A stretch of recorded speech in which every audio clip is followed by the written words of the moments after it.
Hello student. आज हम लोग बेटा एरोमेटिक हाइड्रोक्सी कंपाउंड की बात करेंगे, जिसमें आप लोगों को फिनाल की स्टडी करनी है। तो आज हम लोग बात करने जा रहे हैं एरोमेटिक हाइड्रोक्सी कंपाउंड। ओके बेटा, ये एरोमेटिक हाइड्रोक्सी कंपाउंड क्या होंगे तो जरा समझिए इसको। देखिए मैंने लिख रखा है द एरोमेटिक कंपाउंड ऑफ सभी स्टूडेंट अच्छी तरीके से जानते होंगे। एरोमेटिक कंपाउंड मतलब होता है जो क्लोज साइड चेन वाले आपके कंपाउंड होते हैं, उन्हें हम लोग एरोमेटिक कंपाउंड कहते हैं। Which have functional OH group, मतलब आपके पास क्लोज चेन वाला कंपाउंड हो, और वो क्लोज चेन वाला जो कंपाउंड है जिसके पास फंक्शनल OH ग्रुप बेटा प्रेजेंट है, तो ऐसे कंपाउंड को हम लोग एरोमेटिक हाइड्रोक्सी कंपाउंड के नेम से हम इसको जानते हैं। ओके बेटा, तो अगर आपसे कोई भी कहता है कि एरोमेटिक, जिसमें मैंने कहा जैसे फिनाल की मैं बात करूं तो फिनाल कैसा कंपाउंड है, तो आप कह सकते हैं कि phenol is a aromatic hydroxy compound. तो एरोमेटिक हाइड्रोक्सी कंपाउंड कैसे होते हैं, तो जब एरोमेटिक कंपाउंड पर आपका जो फंक्शनल OH ग्रुप है वो जब अटैच होता है तो उसी को हम लोग बेटा एरोमेटिक हाइड्रोक्सी कंपाउंड के नेम से हम इसको जानते हैं। ओके बेटा, जिसमें आप लोगों को स्टडी बेसिकली क्या करना है, आप लोगों को फिनाल पढ़ना है। तो अगर कोई भी आपसे कहता है फिनाल क्या है, तो एक ऐसा एरोमेटिक कंपाउंड जिसमें OH ग्रुप प्रेजेंट होता है और वो डायरेक्टली बेंजीन के न्यूक्लियस से अटैच होता है। फिर इस बात को समझिए। देखिए बेंजीन होता है, जैसे यहाँ पर देखिए ये आपके सामने क्या होता है, बेंजीन है, और बेंजीन में जो रिंग बनी होती है इसे हम लोग बेंजीन रिंग भी कहते हैं, या अदरवाइज हम इसको बेंजीन न्यूक्लियस भी कहते हैं। तो जब हमारा OH ग्रुप इस तरीके से बेंजीन रिंग से डायरेक्टली अटैच होता है तो ऐसे स्ट्रक्चर को या फिर हम ऐसे कंपाउंड को हम लोग फिनाल के नेम से हम इसको जानते हैं। तभी मैंने लिखा है the aromatic compound in which OH group is directly attached to benzene nucleus. आप बेंजीन न्यूक्लियस भी कह सकते हैं, बेंजीन रिंग भी कह सकते हैं। तो उसी को बेटा हम लोग फिनाल के नेम से हम इसको जानेंगे। ओके बेटा, अब इसकी कुछ कैटेगरी है, मैं आपको बता रहा हूँ ये, क्योंकि फिनाल अगर आप पढ़ने जा रहे हैं तो कुछ कंपाउंड के नेम आपको पता होने चाहिए, ठीक है, जो आगे आपको हेल्प करेंगे। तो ये कुछ कैटेगरी बनाई गई हैं। मैंने लिखा है it is the following type on the basis of number of OH group, मतलब OH ग्रुप के नंबर के बेस पर, OH ग्रुप के नंबर के बेस पर ये कुछ यहाँ पर कैटेगराइज की गई हैं। जब देखते हैं कौन कौन सी कैटेगरी है। The first is a monohydric alcohol. What is the meaning of monohydric alcohol, monohydric phenol. Monohydric phenol का मतलब होता है कि एक ऐसा कंपाउंड जिसमें बेंजीन से, मोनो का मतलब बेटा एक और हाइड्रिक का मतलब होता है OH, तो जब बेंजीन से एक OH अटैच होता है तो उसे मोनोहाइड्रिक फिनाल के नेम से हम जानते हैं। बेसिकली यही जो मोनोहाइड्रिक फिनाल है इसी को सिंपली हम लोग फिनाल के नेम से हम इसको जानते हैं, यानी हम लोग इसको फिनाल के फॉर्म में इसको पढ़ेंगे, ठीक है। तो कुछ ऐसे कंपाउंड होंगे जिसके बेंजीन में एक OH होगा तो उसे मोनोहाइड्रिक फिनाल के नेम से जानेंगे। दूसरा होता है डाईहाइड्रिक फिनाल। डाईहाइड्रिक समझ गए होंगे, डाई का मतलब बेटा दो होता है और हाइड्रिक का मतलब OH। तो बेंजीन में जब दो OH ग्रुप, जैसे यहाँ पर मैंने 3 स्ट्रक्चर बना रखे हैं, एक, फर्स्ट, सेकेंड एंड थर्ड, तो आप समझ रहे हैं यहाँ पर भी देखिए 2 OH हैं, यहाँ पर भी 2 OH है, यहाँ पर भी 2 OH हैं। अब इनके कुछ नेम होते हैं, जैसे अगर बेंजीन में 1, 2 पर OH लगा हो, जैसे देखिए अगर मैं इसको 1 नंबर दूँ और इसको मैं 2, तो यहाँ पर क्या मैंने कहा 1, 2 पे अगर OH आपका लगा हो, तो अगर 1, 2 पे OH लगा होता है तो इसे बेटा हम लोग कैटिकॉल कहते हैं। क्या कहते हैं बेटा, कैटिकॉल, CATECHOL, तो इसे हम लोग कैटिकॉल कहते हैं। ओके बेटा, अगर 1, 2 पर OH लगा तो इसे क्या कहोगे, कैटिकॉल कहोगे। इसी तरह 1, 3 पे अगर लगा होता है तो इसे हम लोग रिसोर्सिनॉल कहते हैं। क्या कहते हैं, रिसोर्सिनॉल के नेम से हम इसको जानते हैं। फिर समझ लीजिए ध्यान से, अगर 1, 2 पे लगा होगा तो कैटिकॉल होगा, और अगर 1,3 पे लगा होगा OH तो इसे रिसोर्सिनॉल कहते हैं। इसी तरह 1,4 पे अगर लगा होता है तो इसे बेटा हाइड्रोक्विनोन के नेम से हम इसको जानते हैं। किसके नेम से मैं नाम लिख रहा हूँ? मैं यहाँ लिख रहा हूँ हाइड्रोक्विनोन के नेम से हम इसको जानते हैं। ओके बेटा, तो फिर समझ लीजिए, एक मैंने आपसे कहा monohydric alcohol, monohydric phenol. Monohydric phenol का मतलब हुआ एक ऐसा कंपाउंड जिसमें एक OH लगा होता है बेंजीन पे, तो उसे मोनोहाइड्रिक फिनाल कहते हैं। दूसरा होता है डायहाइड्रिक फिनाल। डायहाइड्रिक फिनाल में देखिए यहाँ पर जब दो OH होते हैं तो उसको डायहाइड्रिक के नेम से हम इसको जानेंगे, लेकिन इनके नेम अलग अलग होते हैं। अगर 1,2 पर OH लगा होगा तो कैटिकॉल बोला जाएगा, 1,3 पे लगा होगा तो इसको रिसोर्सिनॉल कहते हैं, और 1,4 पे लगा होता है जिसको बेटा हाइड्रोक्विनोन के नेम से हम इसको जानते हैं। ओके बेटा, इसी तरह से अगर बेटा हमारे पास ट्राईहाइड्रिक एल्कोहल की अगर मैं बात करूं कि ट्राईहाइड्रिक एल्कोहल तो आप समझ गए होंगे कि जब बेंजीन पर 3 OH लगे होते, जैसे हमने स्ट्रक्चर में लगा रखा है, तो इस तरह से अगर बेटा 3 OH लगे होंगे तो उसे बेटा हम लोग ट्राईहाइड्रिक फिनाल के नेम से हम इसको जानेंगे। अब ट्राईहाइड्रिक फिनाल है तो इसकी भी अपनी बेटा क्या होती है, कुछ नेमिंग होती है, जिसे बेटा आपको याद रखना है कि आखिरकार इनके कौन कौन से नेम हैं और क्या नेम है। ठीक है बेटा, तो चलिए बताते हैं इसका क्या नेम है। अगर 1, 3 और ये 5 है, देखिए यहाँ पर क्या लिखा हुआ है 1, 3, 5 है, तो हम इसको क्या लिख सकते हैं, इसका नेम हो सकता है बेंजीन 1, 3, 5 और ट्राईऑल भी लिख सकते हैं। तो हम लोग इसको क्या लिखेंगे, बेंजीन 1, 3, 5 ट्राईऑल के नेम से हम इसको जानेंगे।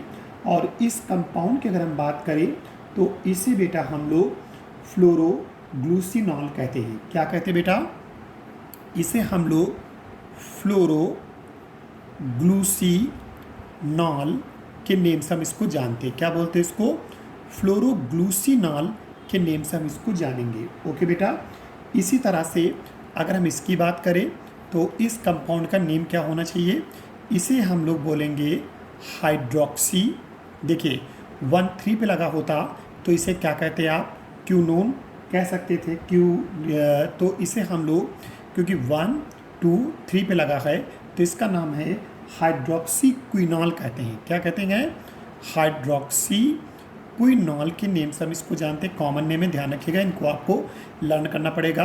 तो इसका कॉमन नेम क्या है, फ्लोरोग्लूसिनॉल, और इसका कॉमन नेम बेटा क्या होता है, इसे हाइड्रोक्सी, हम लोग क्या बोलते हैं साहब, हाइड्रोक्सीक्विनॉल के नाम से हम इसको जानते हैं। ठीक है, इसी तरह अगर हम इसकी बात करें जो कि एक प्रकार से यहाँ पर आपके कंपाउंड में हाइड्रोक्सी, ओके बेटा, नो बेटा,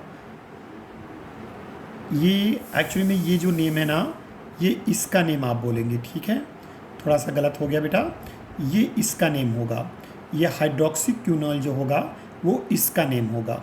और इस कंपाउंड का मैं नेम बता रहा हूँ, इस कंपाउंड का नेम होता है, इसे हम लोग कहते हैं पायरोगैलोल। देखिए बेटा, कंफ्यूज मत होइए, अगर यहाँ पर 1, 3, 5 पे है तो उसे आप फ्लोरोग्लूसिनॉल कहेंगे, और अगर यहाँ पर आपका आ रहा है किस कैटेगरी पे आपका जाएगा, 1, 2, 3, 1, 2, 3, ये 1, 2, 3 पे आ रहा। ठीक है, तो इसका नाम होता है पायरोगैलोल। पायरोगैलोल के नेम से हम इसको जानते हैं। ठीक है, तो अगर 1, 3, 5 पे है तो फ्लोरोग्लूसिनॉल कहेंगे, 1, 2, 3 पे है तो पायरोगैलोल कहेंगे, और अगर 1, 2, 4 पे आता है तो इसका नाम बेटा हाइड्रोक्सीक्विनॉल होता है। ओके बेटा, इस चीज़ को समझ लीजिएगा, आगे पीछे कर लीजिएगा। ठीक है, तो इसे हाइड्रोक्सीक्विनॉल के नेम से हम इसको जानते हैं। तो ये कुछ इंट्रोडक्शन होता है आपके एरोमेटिक हाइड्रोक्सी कंपाउंड का, जिसके लिए हम लोग फिनाल की स्टडी करने जा रहे हैं, तो उसके लिए कुछ यहाँ पर कैटेगराइज आपको करा गया है। तो ये कॉमन नेम है, थोड़ा सा आपको ध्यान रखना पड़ेगा और लर्न करना पड़ेगा। ओके बेटा, अब हम लोग बात करते हैं एल्कोहल और फिनाल, क्योंकि एल्कोहल में भी बेटा OH होता है और फिनाल में भी OH होता है, तो हमें एल्कोहल और फिनाल इन दोनों में डिफरेंस में बात करना है, ठीक है। तो चलिए हम लोग आपको बताते हैं। तो नेक्स्ट टॉपिक हमारा होगा, ये देखिए बेटा, हमारे पास है difference between structure of alcohol and phenol. तो अब हम एल्कोहल और फिनाल के स्ट्रक्चर में डिफरेंस देखने जा रहे हैं, ठीक है बेटा। तो सभी स्टूडेंट ध्यान समझिएगा कि फिनाल और एल्कोहल के स्ट्रक्चर में क्या डिफरेंट होगा। देखिए सबसे पहली बात तो हम हाइब्रिडाइजेशन की बात कर लेते हैं। अगर हम फिनाल की बात करते हैं, फिनाल में क्या होता है, ये एरोमेटिक AR किसके लिए लिखा जाता है, एरोमेटिक कंपाउंड के लिए, और single bond O single bond H। तो ये आपके सामने फिनाल है, ठीक है। और इधर हम लोग बात करते हैं एल्कोहल की, तो ये हमारे सामने ROH है, एरोमेटिक कंपाउंड है, तो फिनाल होगा। एल्काइल ग्रुप लगा दिया तो एल्कोहल बन जाएगा, ठीक है।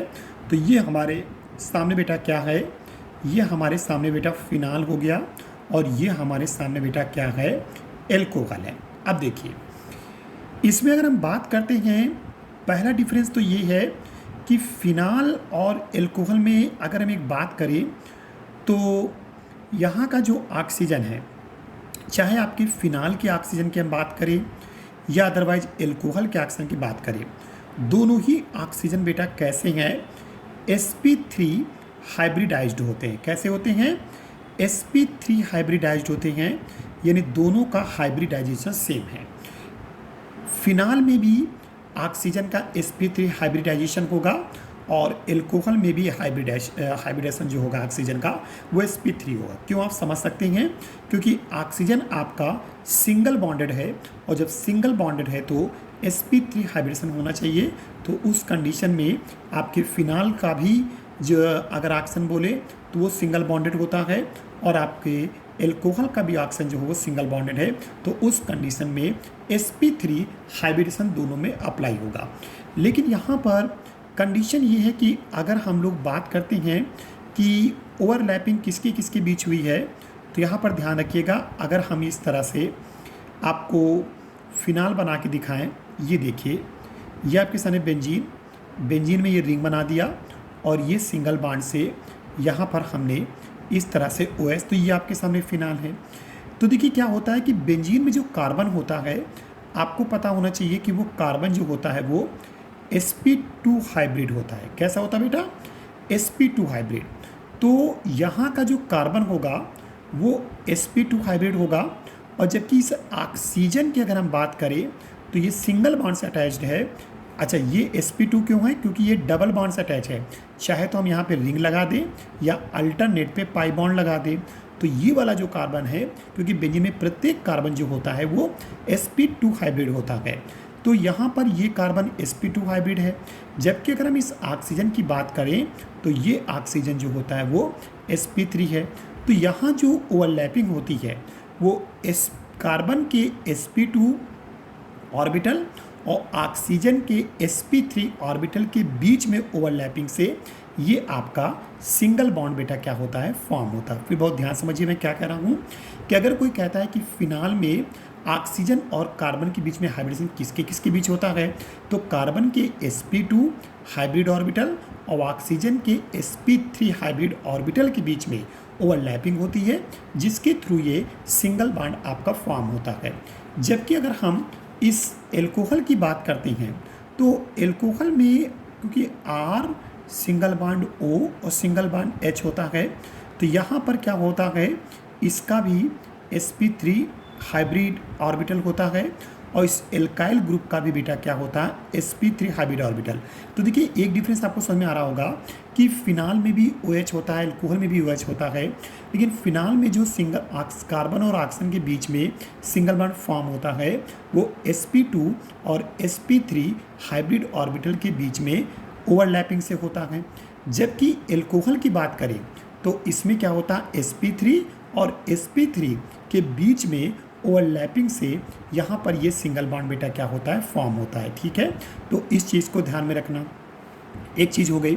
दूसरी चीज़ याद रखना कि अगर हम लोग किसकी बात करते हैं, एल्कोहल की, ठीक है। चले हम सबसे पहले फिनाल की बात कर लेते हैं कि अगर हम फिनाल की बात करते हैं कि फिनाल में जो बॉन्ड एंगल, क्योंकि अगर हम फिनाल की बात करते हैं तो C सिंगल बॉन्ड O और सिंगल बॉन्ड H की अगर हम बात करें, ठीक है, तो मैं फिनाल की कैटेगरी बता रहा हूँ। तो फिनाल में C single bond O single bond, अगर हम H की बात करते हैं तो यहाँ का जो देखिए हाइब्रिडाइजेशन sp3 है। ओके बेटा, अगर sp3 है तो इसका जो बॉन्ड एंगल होना चाहिए वो 109 डिग्री 28 मिनट होना चाहिए। देखिए बात समझिए मैं क्या कह रहा हूँ। फिनाल में COH कहाँ होगा, COH। ओके बेटा, तो COH में जो ऑक्सीजन होता है वो sp3 हाइब्रिड है, तो उस कंडीशन में जो बॉन्ड एंगल होना चाहिए COH के बीच में, COH के बीच का जो बॉन्ड एंगल होना चाहिए वो बेटा कितना होना चाहिए बॉन्ड एंगल, तो वो बॉन्ड एंगल होना चाहिए 109 डिग्री 28 मिनट का होना चाहिए, क्योंकि sp3 हाइब्रिडाइजेशन है। लेकिन फिनाल में जो ये बॉन्ड एंगल होता है वो 109 डिग्री 28 मिनट ना होकर ये जो बॉन्ड एंगल आपको देखने को मिलेगा ये 109 डिग्री सिर्फ आपको देखने को मिलेगा। ओके बेटा, तो मैंने क्या कहा, sp3 हाइब्रिडेशन होने से बॉन्ड एंगल 109 डिग्री 28 मिनट का होना चाहिए, लेकिन ये बॉन्ड एंगल 109 डिग्री 28 मिनट का ना होकर 109 डिग्री का फिनाल में आपको देखने को मिलेगा। एक तो ये चीज़ याद रखना। दूसरी चीज़, अगर हम एल्कोहल की बात करते हैं तो एल्कोहल में भी अगर हम C single bond O single bond H की बात करते हैं तो यहाँ पर भी बेटा क्या होता है, ऑक्सीजन sp3 हाइब्रिड है, तो उस कंडीशन में 109 डिग्री 28 मिनट होना चाहिए। लेकिन इसका जो बॉन्ड एंगल होता है वो 109 डिग्री 28 मिनट से कम कितना होता है, 108.9 डिग्री का आपको देखने को मिलेगा। ठीक है, 108.9 डिग्री मान लो। ठीक है, तो 108.9 डिग्री का बॉन्ड एंगल ये आपको एल्कोहल के केस में देखने को मिलेगा। तो एक डिफरेंस ये भी याद रखिएगा कि फिनाल में COH के बीच का जो बॉन्ड एंगल होगा वो COH के बीच का जो बॉन्ड एंगल होगा वो 109 डिग्री का होगा, जबकि एल्कोहल में COH के बीच का जो बॉन्ड एंगल होगा वो 108.9 डिग्री का आपको बॉन्ड एंगल देखने को मिलेगा। ओके बेटा, दूसरी चीज़ है कि अगर हम एल्कोहल में बात करते हैं तो एल्कोहल में जो CO बॉन्ड होता है, एल्कोहल की अगर मैं बात करूं तो एल्कोहल में जो CO बॉन्ड होता है, CO बॉन्ड की अगर मैं बात करूं इसकी, तो इसकी जो बॉन्ड लेंथ होती है वो क्या होती है 142 pm, यानी कितनी बॉन्ड लेंथ होती है, मैं यहाँ पर लिख रहा हूँ 142 pm, pm मतलब पिकोमीटर, तो 142 पिकोमीटर होती है। जबकि अगर हम एल्कोहल की फिनाल की बात करते हैं तो फिनाल में जो यहाँ पर CO बॉन्ड जो होता है उसके बीच की जो लेंथ होती है वो 136 पिकोमीटर होता है। ओके बेटा, चलिए मैं स्ट्रक्चर वाइज आपको बताता हूँ कैसे करते हैं। ठीक है, जैसे हमने कहा ये आपके सामने फिनाल है, तो इसको स्ट्रक्चर थोड़ा सा इस तरह से बना देते हैं ताकि आपको समझ में आ जाए कैसे मैं बता रहा हूँ। ठीक है, ये आपके सामने फिनाल है। ठीक है, और फिनाल में ये सिंगल बॉन्ड O और ये यहाँ पर सिंगल बॉन्ड H। ओके बेटा, तो मैं आपसे कह रहा हूँ कि ये जो इसका बॉन्ड एंगल होता है ये बॉन्ड एंगल आपका 109 डिग्री होता है। एक तो ये याद रखिएगा। ठीक, दूसरी चीज़ जो इसकी बॉन्ड लेंथ है CO के बीच की जो बॉन्ड लेंथ है वो 136 पिकोमीटर है, 136 पिकोमीटर है। ठीक है, और इस सेक्शन पर क्या होंगे, 2 लोन पेयर होंगे। इस तरीके से आपको मालूम होना चाहिए कितने लोन पेयर होने चाहिए, इसमें 2 लोन पेयर होंगे, तो इस तरह से 2 लोन पेयर होंगे। अगर मैं एल्कोहल की बात करता हूँ R single bond O single bond H, तो इनके बीच का जो ये बॉन्ड एंगल आपको दिख रहा है वो 180 नहीं है बल्कि कितना है 108.9 डिग्री का है, और जो CO के बीच की बॉन्ड लेंथ है वो 142 पिकोमीटर है। अब अगर आपसे कोई कहता है कि जब दोनों में sp3 हाइब्रिडाइजेशन है तो फिर इसकी बॉन्ड लेंथ कम और इसकी बॉन्ड लेंथ ज़्यादा क्यों है, तो उसका भी जो बेसिक रीज़न है कि फिनाल में बेटा रेजोनेंस होता है, और उस रेजोनेंस से इस कार्बन और ऑक्सीजन के बीच में पार्शियल डबल बॉन्ड क्रिएट होता है। फिर समझिए मैं क्या कह रहा हूँ कि एल्कोहल में कोई रेजोनेंस नहीं होता है, तो यहाँ पर आपकी जो बॉन्ड लेंथ है वो 142 पिकोमीटर जाएगी। लेकिन अगर हम किसकी बात करते हैं, फिनाल, फिनाल में इस बेंजीन के मतलब ऑक्सीजन के लोन पेयर और इस कार्बन के पाई बॉन्ड के बीच में क्या होता है, रेजोनेंस। उसी रेजोनेंस से यहाँ पर एक पार्शियल डबल बॉन्ड क्रिएट होता है, और जब पार्शियल डबल बॉन्ड क्रिएट होता है तो डबल बॉन्ड से जो बॉन्ड लेंथ होती है वो क्या हो जाती है, कम हो जाती है। इसलिए वो 142 पिकोमीटर ना होकर 136 आपको पिकोमीटर देखने को मिलेगी। तो इस तरीके से ये थोड़ा सा डिफरेंस होता है। फिर से एक बार मैं कंक्लूड किए दे रहा हूँ, आप इसको ध्यान से सभी बच्चे समझिए। क्या, देखिए पहली चीज़ तो ये है कि एरोमेटिक कंपाउंड के लिए AR आप लिखेंगे, OH लगा दिया तो ये फिनाल हो गया, इधर यहाँ पर ROH हो गया तो एल्कोहल है। दोनों कंडीशन में ऑक्सीजन आपका सिंगल बॉन्डेड है, इसलिए sp3 हाइब्रिडाइजेशन होगा, ओके। लेकिन यहाँ पर ओवरलैपिंग जो होती है वो थोड़ा सा अलग होती है। फिनाल के केस में ऑक्सीजन और कार्बन के बीच जो ओवरलैपिंग होती है वो sp2 और sp3 के बीच होती है, जबकि एल्कोहल में sp3 और sp3 के बीच होती है। यहाँ पर इस एल्काइल का भी sp3 और ऑक्सीजन का जो sp3 उनके बीच ओवरलैपिंग होगी, जबकि यहाँ पर इस कार्बन के sp2 और ऑक्सीजन के sp3 के बीच में ओवरलैपिंग आपको देखने को मिलेगी, एक चीज़। दूसरी चीज़ याद रखना कि अगर हम फिनाल और एल्कोहल की बात करें तो फिनाल में और एल्कोहल दोनों में ही ऑक्सीजन sp3 हाइब्रिड है, लेकिन जो बॉन्ड एंगल होता है वो फिनाल में 109 डिग्री है, जबकि यहाँ पर 108.9 डिग्री आपको देखने को मिलेगा। ये सब ऑक्सीजन के बीच में लोअर जो लोन पेयर होते हैं उसमें रिपल्सन फोर्स होता है, उसी रिपल्सन से यहाँ पर आपका जो बॉन्ड एंगल होता है वो कम हो जाता है, ठीक है। तो बॉन्ड एंगल कम हो जाता है, 109 डिग्री हो जाता है। साथ में जो बॉन्ड लेंथ है 136 है, यहाँ पर 142 है। अगर कोई आपसे कहता है यहाँ पर 142 136 यहाँ पर क्यों है, तो आप कहना कि फिनाल में फिनाल में क्या होता है, ऑक्सीजन के लोन पेयर इलेक्ट्रॉन और इस बेंजीन के पाई इलेक्ट्रॉन के बीच में ओवरलैपिंग होती है, उस रेजोनेंस होता है। उस रेजोनेंस से यहाँ पर एक पार्शियल डबल बॉन्ड क्रिएट होता है। कई बार मैंने रेजोनेंस करके दिखाया, यहाँ पर एक पार्शियल, एक आंशिक रूप से डबल बॉन्ड क्रिएट होता है, और जब भी पार्शियल डबल बॉन्ड क्रिएट होता है तो बॉन्ड लेंथ कम हो जाती है, जिससे वो 136 पिकोमीटर में पहुँच जाएगा, ओके बेटा। तो ये तो था आपके फिनाल यानी एरोमेटिक कंपाउंड का थोड़ा सा इंट्रोडक्शन, जो नेमिंग आपने देखा। और अब हम थोड़ा सा बात करेंगे अपने फिनाल, जो हम लोगों को पढ़ना है, फिनाल की हम लोग स्टडी करने जा रहे हैं। चलिए स्टडी करते हैं कि फिनाल कैसे और किस तरीके से हम लोग पढ़ेंगे, ओके बेटा। तो चलिए हम लोग स्टार्ट करने जा रहे हैं अब बेटा, फिनाल की बात करने जा रहे हैं, ओके बेटा।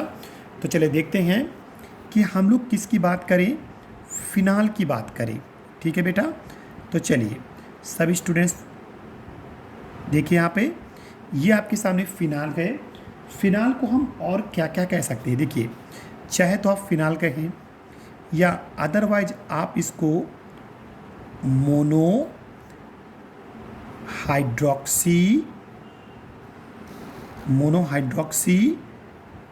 बेंजीन, ओके बेटा।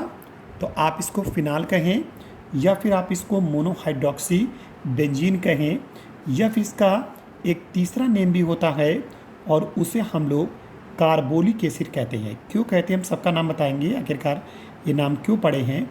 तो इसे हम लोग कार्बोलिक एसिड के नेम से भी हम लोग इसको जानते हैं, ओके बेटा। तो चलिए बात करते हैं। देखिए फिनाल, मोनोहाइड्रोक्सी बेंजीन और कार्बोलिक एसिड की अगर हम बात करें तो फिनाल की जो डिस्कवरी की थी एक साइंटिस्ट थे जिसका नाम क्या था, उन्हें हम लोग रंगे कहते थे। देखिए क्या नाम था, रंगे। मैं हिंदी में लिख रहा हूँ इसको, गलत वर्ड मत पढ़ना, रंगे। तो फिनाल की जो डिस्कवरी हुई थी वो रंगे ने की थी, और वो किससे की थी, एक क्रूड ऑयल से की गई थी। बेटा किससे की गई थी, क्रूड ऑयल से फिनाल की डिस्कवरी की गई थी। फिर समझ लीजिए मैं क्या कर रहा हूँ, फिनाल की जो डिस्कवरी की गई थी वो किससे की थी, क्रूड ऑयल।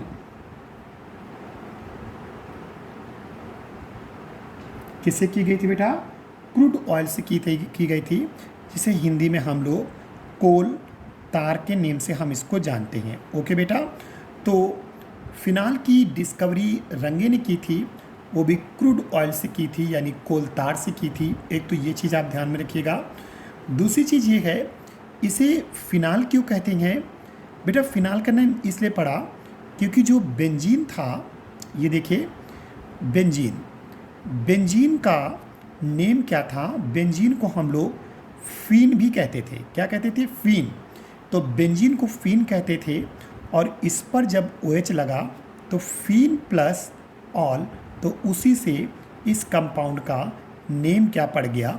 फिनाल। ध्यान समझिएगा, बेंजीन को हम लोग फीन कहते थे और OH को ऑल, तो फीन plus all equals to final, इसलिए हम इसको फिनाल के नेम से हम इसको जानते हैं। एक चीज़। दूसरी बात, एक OH है तो एक का मतलब मोनो, OH है तो हाइड्रोक्सी, और ये बेंजीन, तो इसी पर्पज से इसका दूसरा नेम क्या हो गया? मोनोहाइड्रोक्सी बेंजीन। तो आई थिंक आप समझ गए होंगे बेटा सभी स्टूडेंट कि इसे फिनाल क्यों कहते हैं, मोनोहाइड्रोक्सी बेंजीन क्यों कहते हैं। दूसरी बात, कार्बोलिक एसिड क्यों कहा जाता है? तो उसका भी बेटे बेसिक रीजन होता है बेटा कि कार्बोलिक एसिड के अगर हम लोग बात करते हैं तो कार्बोलिक एसिड इसलिए कहते हैं क्योंकि इसे हम लोगों ने जो क्रूड ऑयल होता है, कौन सा ऑयल होता है? क्रूड ऑयल, उसका हम लोगों ने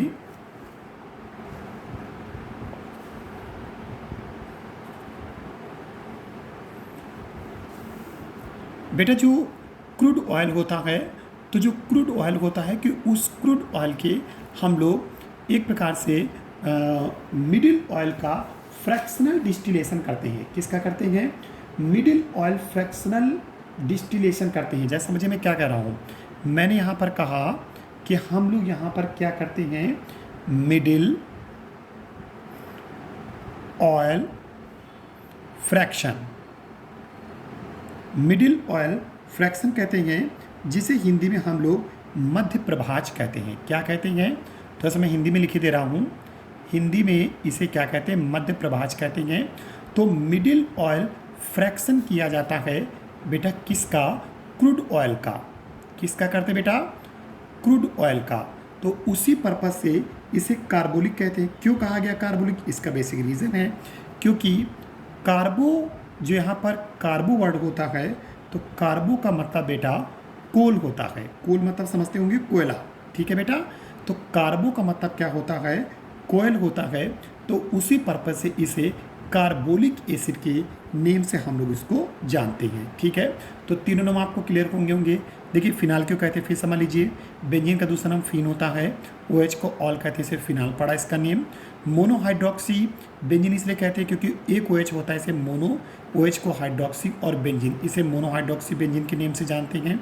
दूसरी बात, कार्बोलिक एसिड की बात करें तो कार्बोलिक इसे कहते हैं क्योंकि क्रूड ऑयल का हम लोग मिडिल ऑयल फ्रैक्शन कराते हैं, मिडिल ऑयल फ्रैक्शन कराते हैं, उसी पर्पज से हम इसको कार्बोलिक एसिड कहते हैं क्योंकि कार्बो का मतलब कोल होता है, ठीक है?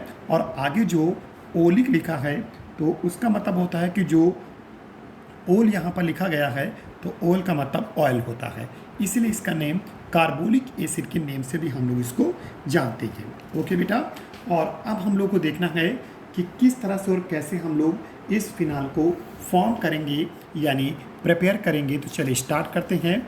मेथड ऑफ प्रिपरेशन की हम लोग बात करने जा रहे हैं। तो अब हम लोग बात करेंगे मेथड्स ऑफ प्रिपरेशन।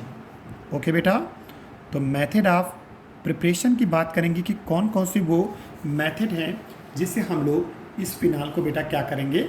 फॉर्म करेंगे। ओके बेटा, तो मेथड ऑफ प्रिपरेशन में, एक सेकंड स्टूडेंट,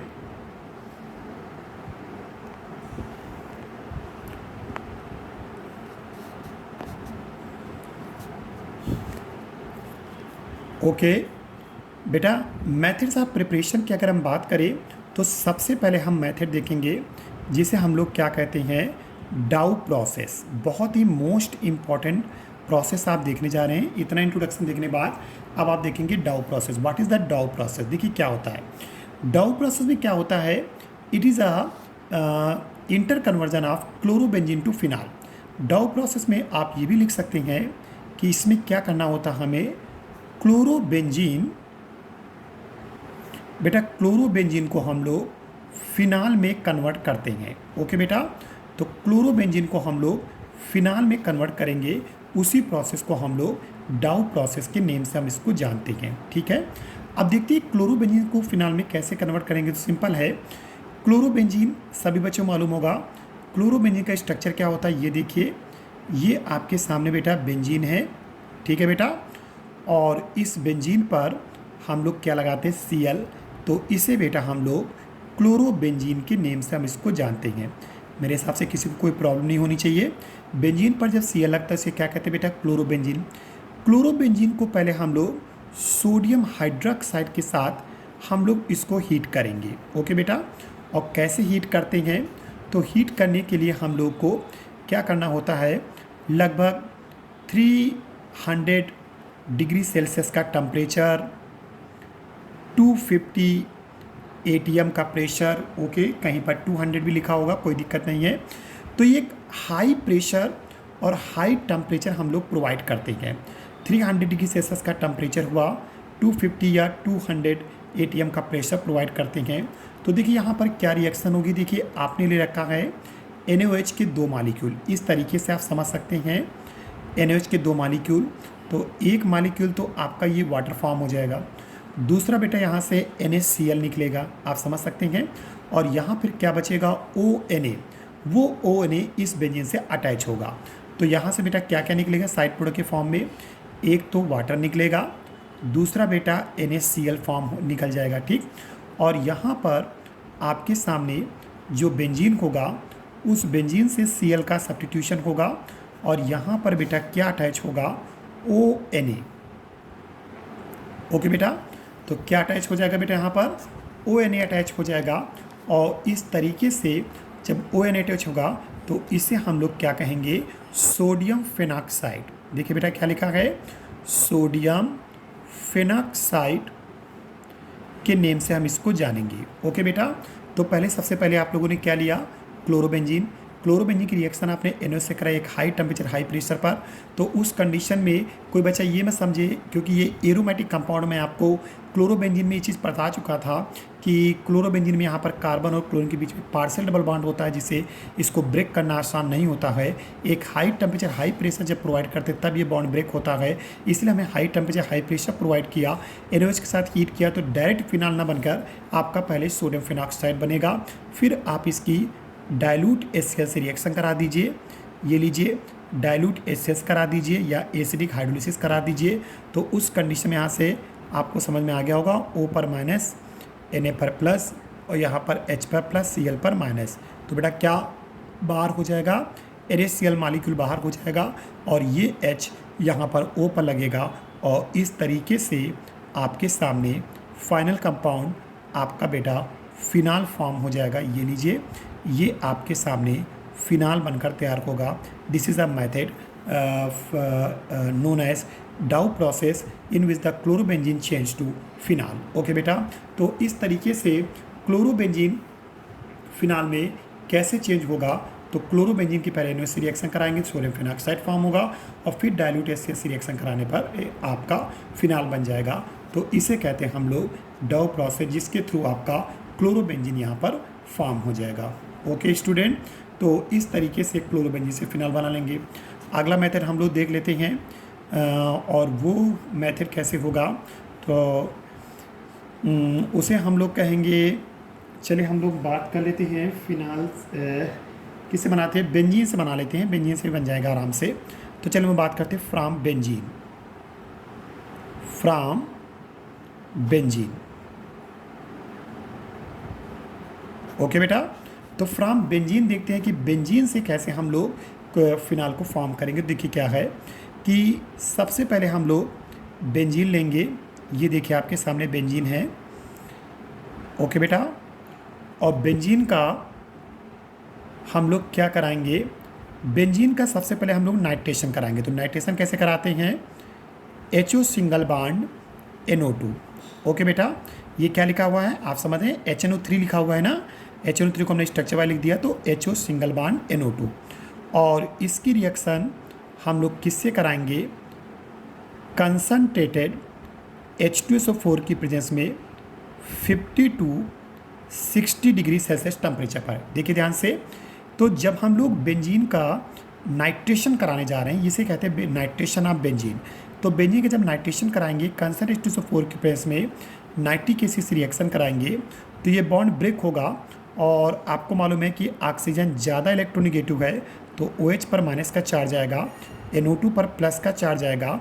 और इस तरह से नाइट्रेशन प्रोसेस में सबको पता होना चाहिए कि जो NO2 प्लस होता है वो होता है अटैकिंग स्पीसीज़, और अटैकिंग स्पीसीज़ है NO2 प्लस। कभी भी आपसे अगर कोई पूछता है कि what is the attacking species in nitration of benzene, तो आपको जवाब देना है, या ऑब्जेक्टिव टाइप क्वेश्चन में आता है तो आप कहेगा NO2 प्लस। तो NO2 प्लस होगा और वो बेंजीन के किसी भी कॉर्नर पर आप अटैच कर दीजिए। तो इस तरीके से ये देखिए, ये हमारे सामने क्या है, बेंजीन था और बेंजीन पर हमने बेटा NO2 अटैच कर दिया तो हमारे सामने कंपाउंड फॉर्म हो चुका है जिसे हम लोग बेटा नाइट्रोबेंजीन के नेम से जानेंगे।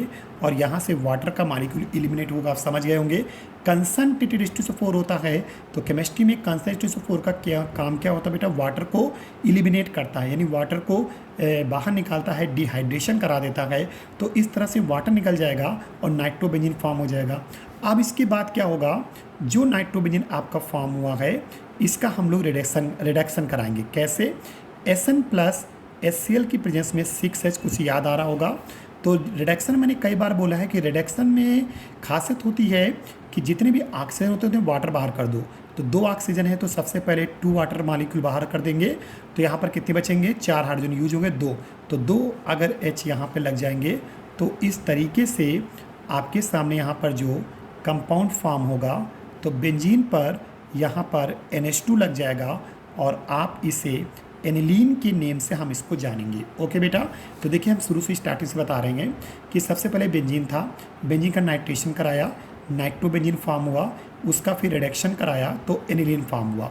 अब एनिलीन में हम लोग क्या कराएंगे, डाई एजोटिजेशन। समझ रहे सभी लोग, डाई एजोटिजेशन भूल गए होंगे शायद आप लोग, तो याद करिए।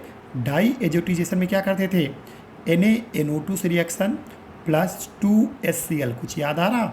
देखिए ऑर्गेनिक केमिस्ट्री है, जब तक आप लर्न नहीं करेंगे, हमने कहा था पिछली रिएक्शन है जब तक नहीं आएंगी तो आगे कुछ भी आपको नहीं आएगा, आप सिर्फ लिखते रहेंगे तो कुछ समझ में नहीं आएगा। तो ये एनिलीन है, NaNO2 प्लस 2HCl से रिएक्शन कराएंगे 0 से 5 डिग्री सेल्सियस टेम्परेचर पर। तो आप समझ सकते हैं यहाँ पर एक साल्ट बनता था, अब वो साल्ट हम बनना नहीं सिखाएंगे क्योंकि साल्ट बनना हम कई बार आपको बता चुके हैं।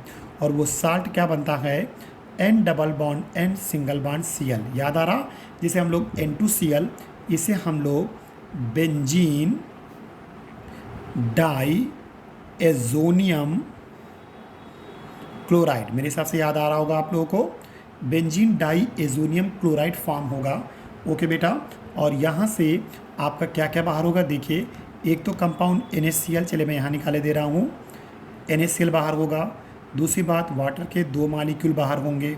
ओके बेटा, तो NaCl बाहर होगा, वाटर के 2 मॉलिक्यूल बाहर होंगे और N और ये Cl मिलकर N2Cl फॉर्म करेगा। जब बेंजीन पर N2Cl लगता है तो इसे बेंजीन डाइएजोनियम क्लोराइड कहते हैं। अब इसे हम लोग क्या करेंगे, इसे हम लोग बेंजीन डाइएजोनियम क्लोराइड को हम लोग हाइड्रोलिसिस करा दे, एसिडिक हाइड्रोलिसिस।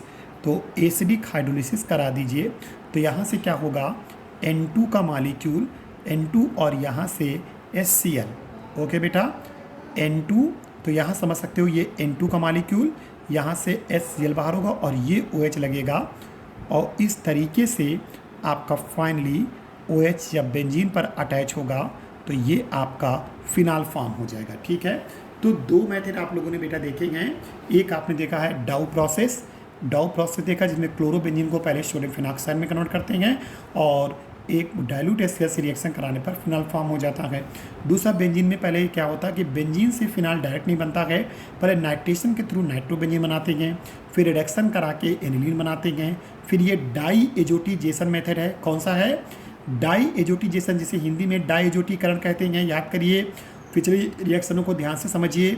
और ये बनेगा एक साल्ट, जिसे हम लोग, ये क्या है बेटा, ये एक साल्ट होता है। क्या होता है बेटा, एक साल्ट होता है जिसे बेंजीन डाइज़ोनियम क्लोराइड कहते हैं, और एसिडिक हाइड्रोलिसिस के थ्रू ये फिनाल बनाएगा और N2 और HCl का मॉलिक्यूल बाहर हो जाएगा। तो ये आज 2 मेथड आप लोगों ने देखे, जिसे हम लोग फिनाल का प्रिपरेशन के नेम से हम इसको जानेंगे। ओके बेटा, सभी बच्चे इसे अपनी कॉपी में नोट कर लीजिए और लर्न भी करते रहिए, अदरवाइज आपको समझ में नहीं आएगा। Okay, thank you very much.